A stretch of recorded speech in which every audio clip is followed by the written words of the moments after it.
Dear friends, myself Nandini study point में आप सभी का स्वागत है। फ्रेंड्स, आज का जो मेरा टॉपिक है वो है पोस्टपार्टम हेमरेज, जिसे हम शॉर्टकट में बोलते हैं पीपीएच। पीपीएच क्या होता है, पीपीएच कैसे होता है, पीपीएच का मैनेजमेंट क्या होता है, कॉजेज क्या होते हैं, साइन एंड सिम्टम क्या होते हैं, एक के बाद एक सारी चीज़ें मैं इन डिटेल्स इस वीडियो के अंदर बताने वाली हूँ। तो वीडियो में लास्ट तक बने रहें। अगर आप मेरे चैनल पे नए हैं तो आप चैनल को सब्सक्राइब कर लें और बेल आइकन को प्रेस कर लें, जिससे कि डेली आने वाली नोटिफिकेशन आप तक पहुंचे और आप मेरी वीडियो को वॉच कर पाएंगे। पीपीएच एक ऐसी कंडीशन है जो मैटरनल मोर्टेलिटी रेट का सबसे बड़ा कॉजेज है। मैटरनल मोर्टेलिटी रेट, जिसे हम हिंदी में बोलते हैं मातृ मृत्यु दर। मातृ मृत्यु दर जो होता है वो हेमरेज की वजह से देखा जाता है। तो हेमरेज कब होता है और कितने टाइप का होता है, कौन कौन से टर्म होते हैं, यही चीज़ मैं आज इस वीडियो में डिस्कस करूँगी। इसके पहले मैं कुछ ऐसे टर्म बताना चाहूँगी जो आप समझ लें अभी, तो आगे वीडियो में आपको ईजी होगा। दरअसल पोस्टपार्टम हेमरेज में देखा जाता है आफ्टर डिलीवरी होने वाली bleeding loss. After delivery to puerperium stage तक फीमेल में जो ब्लीडिंग लॉस देखी जाती है उसे ही हम टर्म देते हैं पोस्टपार्टम हेमरेज। अगर हम इसकी डेफिनेशन की बात करें तो डेफिनेशन होता है any amount of bleeding flowing after birth up to end of puerperium. जैसे ही किसी फीमेल की डिलीवरी होती है, डिलीवरी के बाद 42 डेज तक उसको जो ब्लीडिंग देखी जाती है या डिलीवरी के 24 आवर्स के बाद तक जो ब्लीडिंग देखी जाती है, उन सारी ब्लीडिंग को हम रखते हैं किसमें, पोस्टपार्टम हेमरेज में। आपने बहुत सारे ऐसे टर्म सुने होंगे, antepartum haemorrhage, intrapartum haemorrhage and postpartum haemorrhage. Antepartum haemorrhage होता है अगर प्रेगनेंसी में ही, यानी कि ड्यूरिंग 9 मंथ अगर किसी प्रेग्नेंट लेडी को ब्लीडिंग होती है तो उसे हम टर्म देते हैं एंटीपार्टम हेमरेज। डिलीवरी के दौरान अगर ब्लीडिंग होती है तो उसे हम बोलते हैं इंट्रापार्टम हेमरेज, और बेबी डिलीवरी के बाद अगर ब्लीडिंग होता है तो उसे हम बोलते हैं पोस्टपार्टम हेमरेज। वैसे तो रिस्क सभी में होते हैं, एंटीपार्टम हेमरेज में भी होता है, जो कि एबॉर्शन एंड प्लेसेंटा प्रीविया और बहुत सारी कंडीशन होते हैं, वो मैं बाद में एक्सप्लेन करूंगी। बट आज जो हम पोस्टपार्टम बात करने वाले हैं वो बेबी के डिलीवर होने के बाद वाली कंडीशन है। इसमें जो पहला टर्म है वो है माइल्ड पीपीएच। माइल्ड पीपीएच में 500 से लेकर के 1000 ml ब्लड लॉस अगर हो जाए उस लेडीज में तो हम बोलते हैं उसे माइल्ड पीपीएच। मॉडरेट पीपीएच में आता है अगर 1000 से लेकर के 2000 ml ब्लड लॉस हो जाए तो उसे हम बोलते हैं मॉडरेट पीपीएच। जो सबसे ज़्यादा डेंजरस होता है वो है सीवियर पीपीएच। सीवियर पीपीएच में 2000 ml ब्लड लॉस से ज़्यादा ब्लड लॉस हो जाए उसे हम टर्म देते हैं सीवियर पीपीएच। और एक ऐसा ही टर्म होता है प्राइमरी पीपीएच। प्राइमरी पीपीएच में डिलीवरी के बाद 24 आवर्स तक जो ब्लीडिंग देखी जाती है उसे हम बोलते हैं primary PPH. Third stage PPH. Third stage PPH में जैसा कि नॉर्मल सबने ही पढ़ा होगा कि फर्स्ट स्टेज जो होता है वो लेबर के फर्स्ट स्टेज में सर्विक्स का डायलेशन होता है, सेकेंड स्टेज में फीटस का एक्सपल्शन होता है, थर्ड स्टेज में प्लेसेंटा एक्सपल आउट करता है।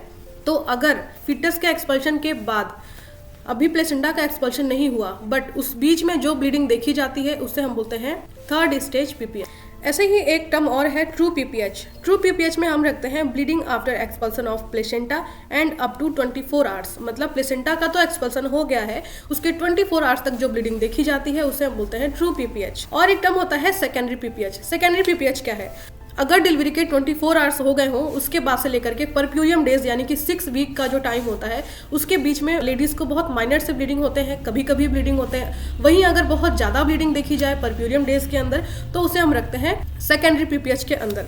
आई होप आपको यहाँ तक के सारे टर्म तो क्लियर हो गए होंगे। अब मैं एक चीज़ और बताना चाहूँगी कि एमएमआर, डिलीवरी के बाद अगर किसी फीमेल में 42 डेज के अंदर ही ब्लीडिंग लॉस की वजह से उसकी मृत्यु देखी जाती है तो उसे हम रखते हैं मातृ मृत्यु दर के अंदर, यानी कि maternal mortality rate. Maternal mortality rate को कम करने के लिए बहुत सारी ऐसी योजनाएं बनाई गई कि डिलीवरी हमेशा हॉस्पिटल के ही अंदर होगी। हॉस्पिटल डिलीवरी को प्रमोट किया गया। लेडीज़ को भी पहले काउंसलिंग की गई कि आपको डिलीवरी के वक्त हॉस्पिटल जाना है, जिससे कि ब्लीडिंग लॉस ऐसी बहुत सारी चीज़ों की निगरानी की जा सके, अंडर डॉक्टर ऑब्जर्वेशन में ये डिलीवरी परफॉर्म की जाए, तो जिसकी वजह से हमारा जो मैटरनल मोर्टेलिटी रेट है एमएमआर है वो पहले की अपेक्षा अभी कम है। तो फ्रेंड्स, ये तो थे कुछ टर्म जो हमने पीपीएच में पढ़े। अब हम पढ़ते हैं इसके कॉजेज क्या क्या होते हैं। सबसे पहला कॉजेज है एटॉनिक यूट्रस या बॉगी यूट्रस, एंड सेकंड है यूटेराइन टोन, कॉन्ट्रैक्शन एब्सेंट होता है। अगर किसी यूट्रस के अंदर यूटेराइन कॉन्ट्रैक्शन एब्सेंट है या मल्टीपल प्रेगनेंसी है या ग्रैंड मल्टीपैरा है या माल न्यूट्रिएंट फीमेल है या ओवर डिस्टेंस यूट्रस है। ओवर डिस्टेंस मतलब जो फंडस पार्ट है, ऐसे फंडस क्या होता है, वो एक उभरा हुआ लाइक गुंबद लाइक स्ट्रक्चर होता है। अगर वो अंदर की तरफ डिस्टेंड है, धसा हुआ है, यानी कि जहाँ नॉर्मल फीमेल का यूट्रस फील होना चाहिए फंडस पार्ट वहाँ फील ना होकर के वो थोड़ा सा दबा हुआ होता है, तो उसे हम बोलते हैं ओवर डिस्टेंस यूट्रस। अगर फीमेल की हाई रिस्क प्रेगनेंसी है, जैसे उसको PIH है जिसे हम बोलते हैं pregnancy induce hypertension, pre eclampsia है, इक्लेम्सिया है, तो ये सारे कंडीशन में चांसेस हो जाते हैं PPH होने के, यानी कि पोस्टपार्टम हेमरेज होने के। एंड प्रोलॉन्ग लेबर अगर चला हो, एनेस्थीसिया इफेक्ट हो, ये सारी चीज़ें अफेक्ट करती हैं किसके लिए, PPH के लिए। एंड थर्ड जो होता है वो है ट्रॉमेटिक यूट्रस। ट्रॉमेटिक यूट्रस में हम कह सकते हैं कि किसी भी फीमेल की डिलीवरी अगर इंस्ट्रूमेंटल डिलीवरी हुई है, जहाँ पे फॉर्सेप्स यूज किया गया है, फॉर्सेप डिलीवरी का यूज़ किया गया है, वैक्यूम डिलीवरी का यूज़ किया गया है, तो ऐसे में यूट्रस में ट्रॉमा होने का चांस होता है, जेनिटल ट्रैक में ट्रॉमा होने के चांसेस होते हैं, जिसकी वजह से भी PPH देखने को मिलता है आफ्टर फिटल एक्सपल्शन। अब बात करते हैं साइन एंड सिम्टम क्या होता है। साइन एंड सिम्टम में हम पढ़ते हैं यूट्रस सॉफ्ट फील होगा, जो डॉक्टर होंगे वो अगर पाल्पेट करते हैं तो उसमें फील होता है कि यूट्रस सॉफ्ट है, नॉन टेंडरनेस, मतलब यूट्रस में टेंडरनेस नहीं है। एंड सेकेंड होता है हार्ड एंड फर्म टेंडरनेस, जिसमें टेंडरनेस फील होता है ट्रॉमेटिक यूट्रस के अंदर। एंड सेकंड है ट्रॉमेटिक यूट्रस। ट्रॉमेटिक यूट्रस में क्या है कि हार्ड फील होगा, टेंडरनेस फील होगा, ये सारे कंडीशन होते हैं ट्रॉमेटिक यूट्रस के अंदर। सेकंड होता है कि BP लो मिलेगा, जो सिस्टोलिक ब्लड प्रेशर है, खासकर जो सिस्टोलिक ब्लड प्रेशर है वो लो देखने को मिलेगा। तो ये सारे सिम्टम होते हैं किसमें, PPH के अंदर। अब हम आते हैं मैनेजमेंट में। मैनेजमेंट में हम बात करेंगे थर्ड स्टेज मैनेजमेंट की, जहाँ पे प्लेसेंटा आउट नहीं हुआ है बट फिटस का एक्सपल्सन हो गया है, उसे हम रखते हैं थर्ड स्टेज PPH के अंदर। अगर किसी फीमेल में थर्ड स्टेज PPH मिलता है तो हम सबसे पहले IV लाइन स्टार्ट करते हैं। ब्लड की अगर नीड है तो ब्लड ट्रांसफ्यूज भी कर सकते हैं, ऑक्सीजन लगा सकते हैं अगर सैचुरेशन डाउन है तो। और वहाँ पे हमारे पास दो कंडीशन होता है, एक अगर प्लेसेंटा सेपरेट हो चुका है एंड दूसरा अगर प्लेसेंटा सेपरेट नहीं हुआ है। जैसा कि एक के बाद एक जो एरो बना हुआ आपको मिल रहा है आपकी स्क्रीन पे, आप इसी डायरेक्शन में समझने की कोशिश करें तो आपको ईजी होगा। पहला कंडीशन, अगर प्लेसेंटा का सेपरेशन नहीं हुआ है तो उसमें हम फंडल प्रेशर देंगे, कंट्रोल कॉर्ड ट्रैक्शन करेंगे। कंट्रोल कॉर्ड ट्रैक्शन में होता है कि अम्बिलिकल कॉर्ड को थोड़ा सा राउंड में घुमाते हैं और थोड़ा वेट करते हैं, फंडल प्रेशर देते हैं। इन सारी चीज़ों से प्लेसेंटा क्या है वो सेपरेट हो जाता है यूट्रस से, यानी कि यूट्रस का जो एंडोमेट्रियम पार्ट होता है वहाँ से सेपरेट हो जाता है और धीरे धीरे उसको जेनिटल ट्रैक से बाहर खींच लिया जाता है। बट याद रखने वाली चीज़ है कि इसमें बहुत ज़्यादा प्रेशर से नहीं खींचते हैं, क्योंकि ये PPH का बहुत बड़ा कारण बन सकता है। एंड सेकंड होता है प्लेसेंटा नॉट सेपरेटेड। अगर प्लेसेंटा सेपरेट नहीं है, कभी कभी क्या होता है कि प्लेसेंटा जो है वो डेसिडुआ या मायोमेट्रियम से बहुत डीप जाके अटैच हो जाता है। ऐसी कंडीशन में प्लेसेंटा को सेपरेट कर पाना बहुत मुश्किल हो जाता है, और अगर हमने उसके साथ ज़्यादा ज़बरदस्ती की प्लेसेंटा को सेपरेट करने के लिए तो वो ब्लीडिंग का बहुत ही ज़्यादा सीवियर PPH की कंडीशन देखने को मिलती है। तो इसीलिए ज़बरदस्ती उसे खींच करके नहीं निकाला जाता, हम वेट करते हैं कि अपने आप वो सेपरेट हो जाए डेसिडुआ से प्लेसेंटा। तो उसके लिए मैनुअली रिमूव करेंगे हम अंडर जनरल एनेस्थीसिया। अगर प्लेसेंटा सेपरेट हो जाता है, जैसे ही प्लेसेंटा सेपरेट होता है यूटेराइन साइनस ओपन हो जाती है। यूटेराइन साइनस होता है ऐसे है कि मैथ के 8 लाइक स्ट्रक्चर होती है और ये यूटेराइन साइनस होता है उसमें पाए जाते हैं। अगर यूट्रस रिलैक्स होता है तो ये साइनस ओपन हो जाते हैं और ब्लीडिंग स्टार्ट कर देते हैं। अगर ये यूट्रस कॉन्ट्रैक्ट करता है तो साइनस क्लोज हो जाते हैं और ब्लीडिंग नहीं हो पाती है। अब जब प्लेसेंटा आउट हो गया तो हम ऑक्सीटोसिन स्टार्ट करते हैं। ऑक्सीटोसिन देते हैं हम 500 ml NS या RL में 20 यूनिट सिंटो या ऑक्सीटोसिन डाइल्यूट करते हैं और उसे 60 ड्रॉप पर ml के रेट से हम स्टार्ट कर देते हैं। और भी इसमें एक के बाद एक मेडिसिन दिए जाते हैं।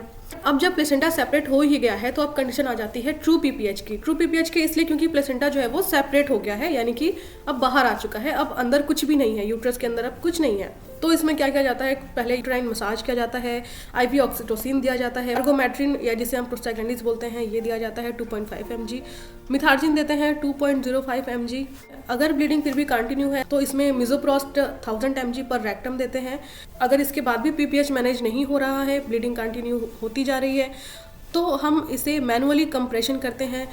यूटेराइन कंप्रेशन करते हैं, जैसे एक बकरी बैलून होता है जो टेम्पररी तौर पे हम यूटेराइन में प्रेशर क्रिएट करके ब्लीडिंग को रोक सकते हैं। उसके बाद भी अगर PPH मैनेज नहीं हो रहा है तो जेनिटल ट्रैक की टाइट पैकेजिंग की जाती है। अगर फिर भी ब्लीडिंग कंट्रोल में नहीं होता है तो यूटेराइन आर्टरी को लाइगेट कर दिया जाता है।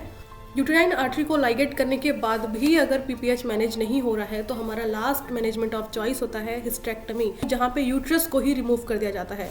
बट ये बहुत रेयर केस होता है जहाँ पे हिस्टेक्टमी की जाए पीपीएच के मैनेजमेंट के लिए। अदरवाइज अगर सही टाइम पे फीमेल हॉस्पिटल विजिट करती है तो वहाँ पे ऐसे बहुत सारे मेडिसिन है जो प्रोस्टाग्लैंडिस, अर्गोमेट्रिन, मिथार्जिन, मिजोप्रोस्ट, ऐसे सारी दवाइयों को दे करके ब्लीडिंग को कंट्रोल किया जा सकता है। बट बहुत रेयर केस होता है जिसमें कि पीपीएच मैनेज नहीं कर पाते हैं, बहुत सारे यूटेराइन आर्टरी को लाइगेट करने के बाद भी मैनेज नहीं हो पा रहा है, तो वहाँ पे हमारा जो सबसे लास्ट मैनेजमेंट होता है वो होता है हिस्टेक्टमी।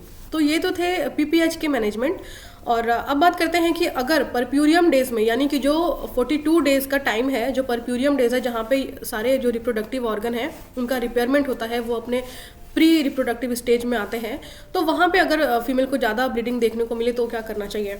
तो इसमें सबसे पहली चीज़ है कि अगर फीमेल ऐसा महसूस करती है कि उसके परप्यूरियम डेज जो कि धीरे धीरे ब्लीडिंग का अमाउंट कम होना चाहिए, बट वहाँ पे भी ब्लीडिंग बहुत ज़्यादा हो रही है, लाइक एक दिन में उसे 3 से 4 पैड चेंज करने पड़ते हैं, इससे भी ज़्यादा करने पड़ जा रहे हैं, तो ये एक ऐसी कंडीशन है कि जहाँ पे आपको आपके परप्यूरियम डेज में भी ब्लीडिंग ज़्यादा हो रही है, तो ऐसे में आपको डॉक्टर के पास जाना चाहिए। फिर वहाँ पे ऑक्सीटोसिन एंड मिथार्जिन, मिजोप्रोस्ट ऐसे मेडिसिन देते हैं, टैबलेट या तो दे सकते हैं या इंजेक्शन दे सकते हैं, जो आप अपने घर पे भी उसे ले करके और पीपीएच जैसे प्रॉब्लम से बच सकते हो। और ये जो मैटरनल मोर्टेलिटी रेट है, मातृ मृत्यु दर है, इसमें बहुत कमी आ जाएगी और सारे मदर जो हैं वो अवेयर होंगे अपने आप से कि उनमें कितनी तक हो तो सामान्य है और कितना पे हमें डॉक्टर के पास जाना चाहिए। एक ऐसी अवेयरनेस होनी चाहिए हर किसी फीमेल को। तो आज की वीडियो में बस इतना ही। फिर ऐसे ही बहुत सारे इंटरेस्टिंग वीडियोस के साथ मैं मिलूंगी आपको अपने नेक्स्ट वीडियो में। तब तक आप मेरे इस चैनल को ज़्यादा से ज़्यादा लोगों तक शेयर करें और मेरी वीडियो को लाइक करें, मुझे अप्रिशिएट करें, जिससे कि मैं आप तक और भी अच्छे अच्छे कंटेंट लेकर के आती रहूँ। अभी के लिए बाय बाय, टेक केयर, फिर मिलेंगे नेक्स्ट वीडियो में।